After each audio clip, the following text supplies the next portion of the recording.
Today, I'll be reviewing the 2025 statistics for the UCAT, which are now out for the Australians who have people from Australia or New Zealand who have set the test. Those in the UK can perhaps look at these scores as a preliminary guide, although I imagine the UK set of statistics will have some minor differences just given the length of time that people tend to prepare for it in the two countries. So, without further ado, let's have a look at the numbers.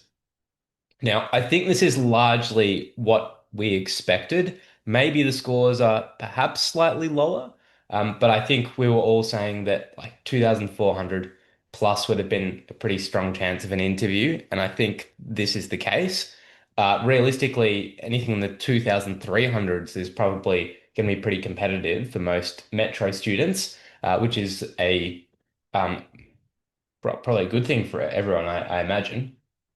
As you can see, quantitative is the highest as per normal. Like the best students are getting 880 in that. So that's an indication for anyone who wants to set the test in the future.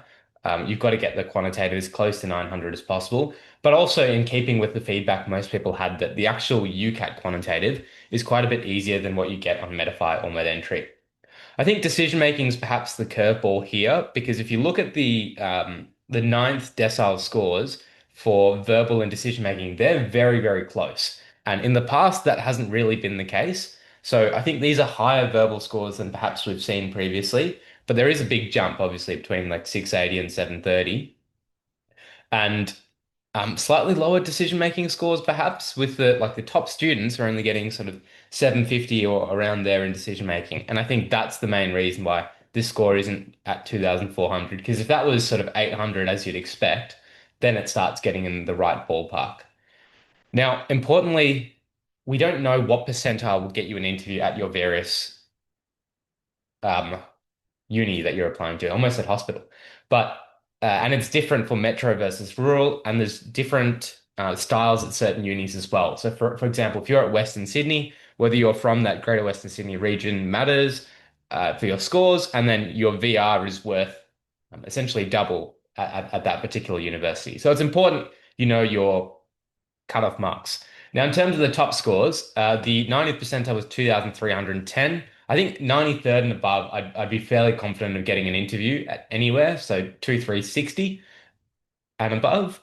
The 95th is 2,390. So just for everyone, there's a very small gap between 93rd and 95th percentile. And 2,470 got you the 98th percentile.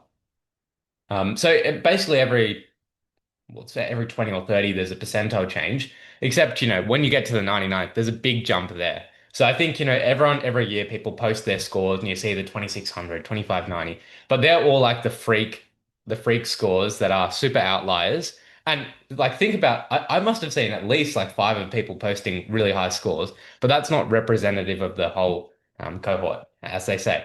So, realistically, that's if you scored above that, congratulations. But um, there is so much space between those people who score like really, really high scores and what you need that you'll be okay. Like this is out of 2,700.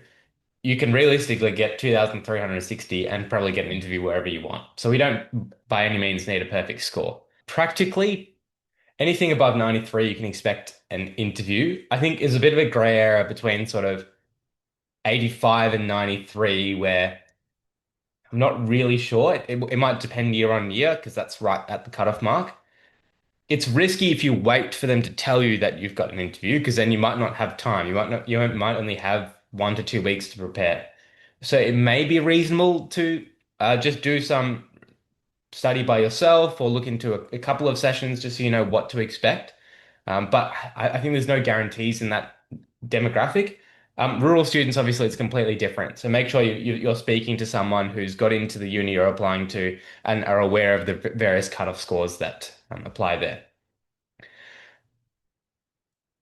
I know when these statistics come out, there's always some disappointed people as well. So if that's the case with you, look, the UCAT is a very, very hard test, and there are many options. This is by no means definitive. So you can resit it, you can go through a postgraduate route. There are many other ways to get in. And so, yeah, don't be disheartened. If you really want it, and keep applying, and keep finding the pathway that works for you, there will be definitely options. For people sitting it in the future who are seeing these scores, I guess the challenge is laid down because there's clearly a big jump between the people who know what they're doing and scoring 90th percentile and the people who are perhaps just going for it and are scoring 200, 300 less. And your job is to be in that top 10% who gets way ahead. Feel free to check out the following clip regarding how I can help with that. But otherwise, hopefully this video is helpful for everyone, and please let me know if you have questions. If you're serious about getting a good score, putting in whether it be you have 1 month to go or 1 year to go, it's important with the UCAT to get yourself equipped with the best resource possible because you need to be in the top 5 to 10%. So the first thing you should do is click the link in the description. This will give you access to my inner circle where I provide exclusive resources. The first of these is free PDFs. I every week will send out a free PDF covering some of my best strategies in each section. And so these include things like question types and key factors that you can consider.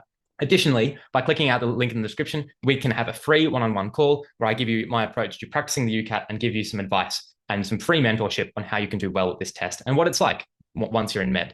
Furthermore, subscribe to the channel. I'm aiming for this to be the biggest area of free UCAT resources available with videos, PDFs, and free calls. And so why not get your hands on these resources that have helped me and others get into med? Please do me a favor and share this with others if you found it helpful, and stay tuned for more videos on this channel. Thanks very much, guys. I'll see you next time.